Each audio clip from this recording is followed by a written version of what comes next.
మీకు తెలుసా ఒక ఇంట్రెస్టింగ్ సంగతి? యెహోవా సాక్షులు యేసు యొక్క శరీర పునరుద్ధానం నమ్మరు. యేసు శారీరకంగా తిరిగి లేవలేదట, ఆయన ఆత్మీయంగా లేచాడట. అదేందో మరి ఎంత బఫూన్ గాళ్ళు. ఆత్మీయంగా లేవడం అయిందిరా. ఆత్మీయంగా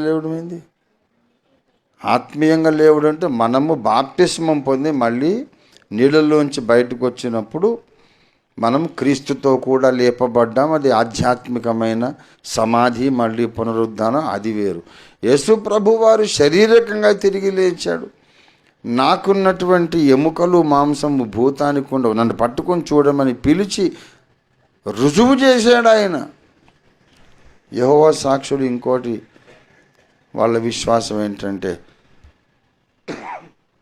యేసే ఫిజికల్గా శరీరముతో లేవలేదు కాబట్టి విశ్వాసులకు కూడా శరీర పునరుత్థానం ఉండదట. ఇది యెహోవా సాక్షుల యొక్క సిద్ధాంతం.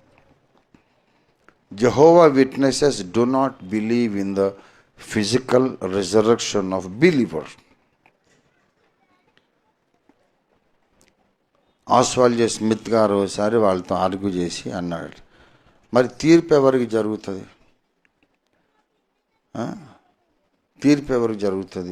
అని అంటే, సేమ్ మనలాంటి ముక్కు, ముఖం, కాళ్ళు, చేతులు, చెవులు, ముక్కు, సేమ్ మన ఫేస్, మన పోలికలు ఉన్న ఇంకొకరిని దేవుడు తయారు చేస్తాడట. చేసి వాళ్ళని నిలబెట్టి తీర్పు తీరుస్తాడట. అప్పుడు ఆస్వాల్డ్ స్మిత్ గారు అన్నారు, then that fellow is my identical twin, it is not me. నేను కాదు, నాలాగా ఉన్న నా కవల సోదరుడు అనమాట వాడు. నేను చేసిన దానికి నా కవల సోదరుని తీర్పు తీర్చవేంట్రా బడుద్దాయి అని అడిగాడు. బయటి వారి నుండి లోపటి వారి నుండి కూడా దాడి జరుగుతుంది మన పునాదుల మీద.